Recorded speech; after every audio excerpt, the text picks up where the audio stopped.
The build show is on the road. We are in Fort Worth, and check out this gorgeous house, great? Brent. Yeah. What is up with this house? 100 years old. John Stobbe's famous architect, regional architect. Just his, you'll see. I mean, the details inside are incredible. There's a hand-carved room. There's a French room. I mean, the materials, everything else is just a freaking awesome house. And the roof. I mean, it just the roof, there's the so many brickwork, things the here. chimneys. Yeah. This is an incredible house. We're really thankful to be working on it. We're learning a ton. Now, Brent and I took a tour of this earlier. There's a few lessons from this house. This is a well-built house from 100 years ago that we could probably apply to new houses, don't you think, Brent? Absolutely. There's things that builders today, and this is why I love working on old houses, is that you can learn so much by looking at the past. I mean, the lost 100%. art of building is what I say all the time, but there's just tons to learn. Tons to learn.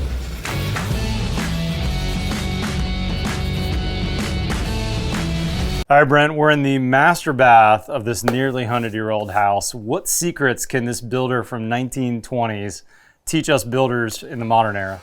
Well, I mean, there's a ton of things. And so got to remember, though, that this guy, this architect, famous regional architect, he always specified in his plans like the top stuff, okay? So what you're seeing in here are kind of examples of his better building. So this is like lessons from the past from a really good builder. Okay, one caveat. Got it. First thing is this. Okay? What is this we're seeing here? This is, I mean, heavy as anything. Is that right? lead? And it's lead, right? And what was this used for? So this was the shower pan. Okay, so our shower was back here.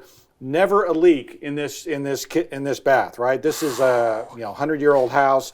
And this heavy lead was what was the shower pan in here. So your guys just took this out of this space, huh? Yeah, just pulled it out of there. You also notice the steel, okay? You don't oftentimes in residential construction see a steel beam in a residential house from this period, but this speaks to the kind of the quality and the level of work that this guy did. And they did that maybe so the tile wouldn't crack in that shower pan, you think? Well, we're over that living room, and so I believe this is spanning this, yes, a ton of weight on this area that they wanted to carry all this weight. The tile in this space was just tremendous, and so I think they had extra weight that they had to carry. And normally when I see a 100-year-old or even a 20-year-old bathroom, I see a bunch of black stuff happening on the studs.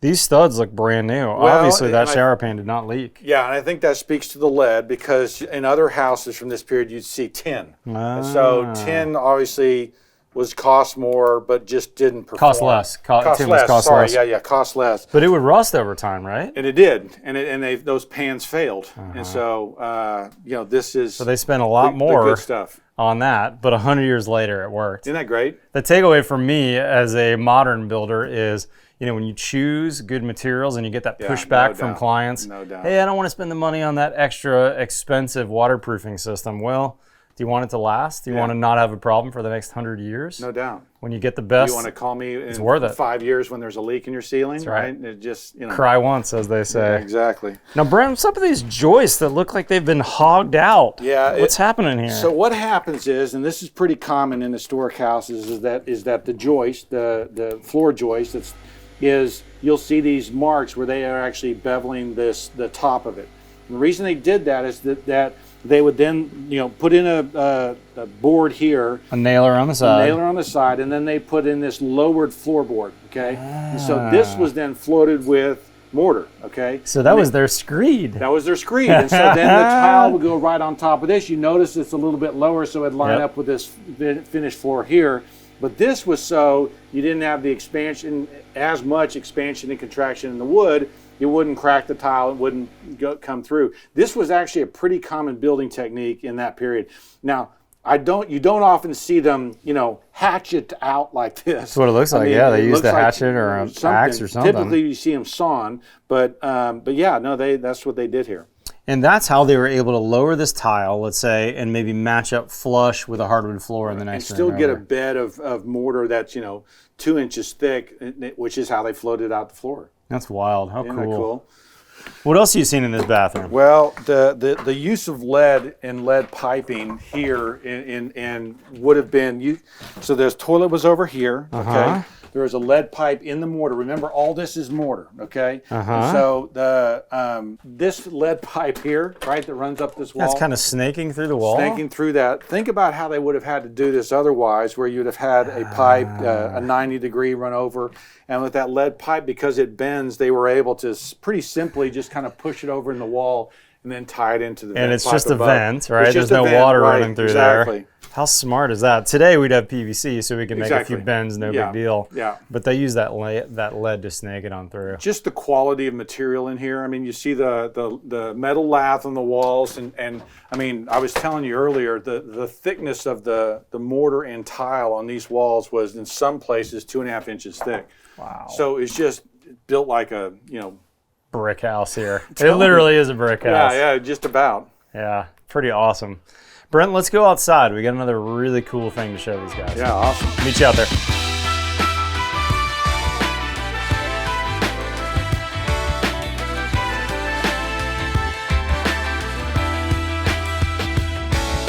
Brent, what's the next takeaway on this house?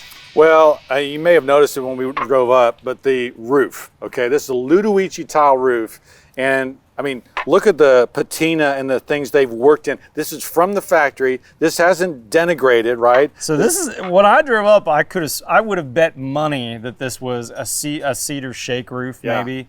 From the street, and an old one. It looks like an old cedar shake roof, right? And so then you get them up close and you realize what they've done here. And Ludovici is a 130-year-old company. They are, made in Ohio, I think, right? Yeah, in Ohio. Yeah. And they have mastered the art of clay tile. And so, this is actually clay on the back. You can see it looks like regular clay. It's all clay tile. There's like a 1%, moisture retention in it, so it's very dry material. But they pride themselves on being able to match, and you see the amount of texture in here. So this gnarled look here, this is straight from the factory. This is actually an old tile though, right? Old tile, straight from the factory, right? But a new tile from them would look like this too. They're making molds of all these because they're clay tiles, right? And so you think about the number of different molds they've got for these different, the amount of texture they've got in here, and they can also color these tiles, right? If you look at this roof, you'll see some oranges and yellows, and so they can do that all at the factory. It's a fabulous company. They are to clay tile what we are to woodworking, right? They just, everything's custom. It's just, anyways, it's perfection. It's amazing. It's fabulous. It's now fabulous. This is not an inexpensive roof though. If you were to put this roof on a brand new house, what do you think? I mean, this is what? Well, so just a lot of money. Yeah, so just a clay tile roof might be $200,000 or $300,000, but the amount of customization they've got going on in this thing, I think this is a $500,000 roof. So maybe $2,000 or $3,000 per square. Yes, absolutely. Yeah, somewhere in that range. Absolutely.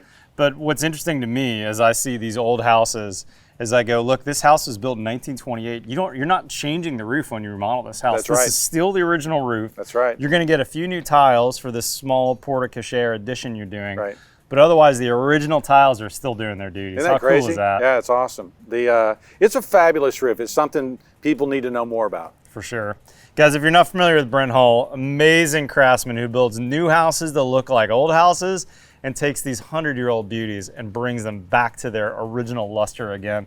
I'm so glad to be your friend, Brent. You do amazing work, brother. This is fun, yeah. Follow Brent on Instagram and go check out his videos on BuildShowNetwork.com. He's shooting videos every week at his job sites like this gorgeous house and showing us the craftsmanship of the old builders and how to do it right in new builds. So fun to follow your videos, man. I'm such a fanboy of your work.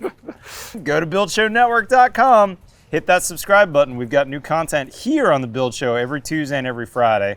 Follow me on Twitter, Instagram. Otherwise, we'll see you next time on The Build Show.